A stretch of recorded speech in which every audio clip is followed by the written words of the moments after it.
Thanks for the invitation to talk about our recently published SANO trial.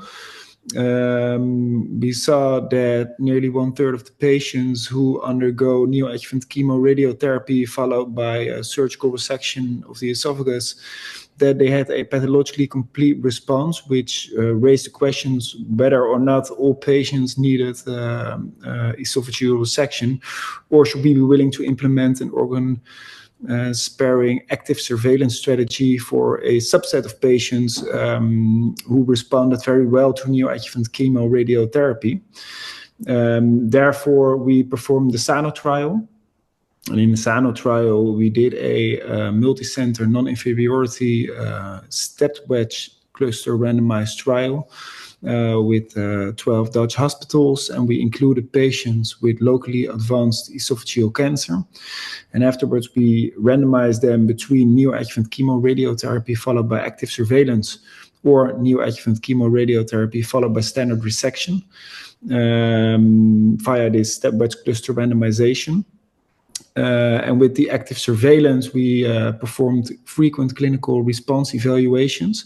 And if patients had a persisting complete response, then they proceeded in active surveillance. And if they had a residual tumor during active surveillance, then we performed surgical resection.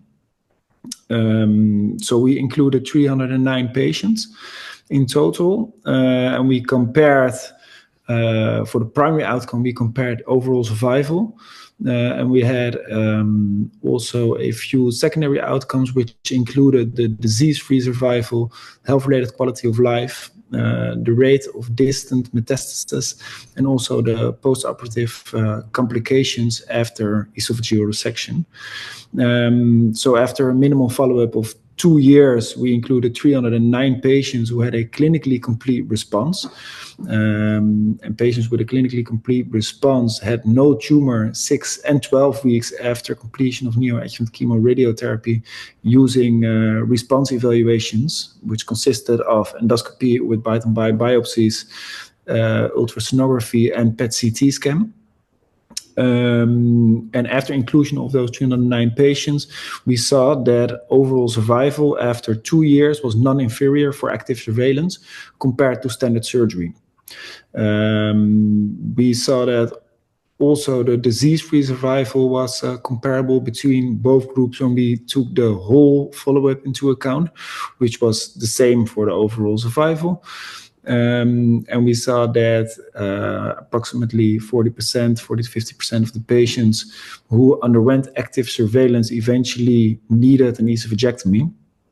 Those patients who needed an oesophagectomy because of local regional residual disease could be operated safely and timely, because we saw that the operative outcomes of patients who underwent postponed surgery, those results were comparable to the patients who underwent standard surgery immediately in terms of radical resection rate, in terms of blood loss during the operation, etc.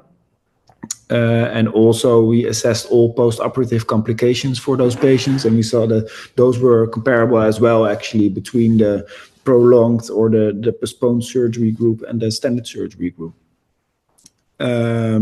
We saw that the patients who underwent active surveillance developed distant metastasis in 43% of the patient group. Compared to standard surgery, this was 9% higher, so it was 34% in the standard surgery group, although this was not statistically significantly different. But I think we should recognize that it's numerically higher, which we need to assess further in the long-term results. Finally, we also assessed the health-related quality of life between both groups, and we saw that the short-term health-related quality of life of patients undergoing active surveillance was significantly and clinically relevant improved compared to those patients undergoing standard surgery.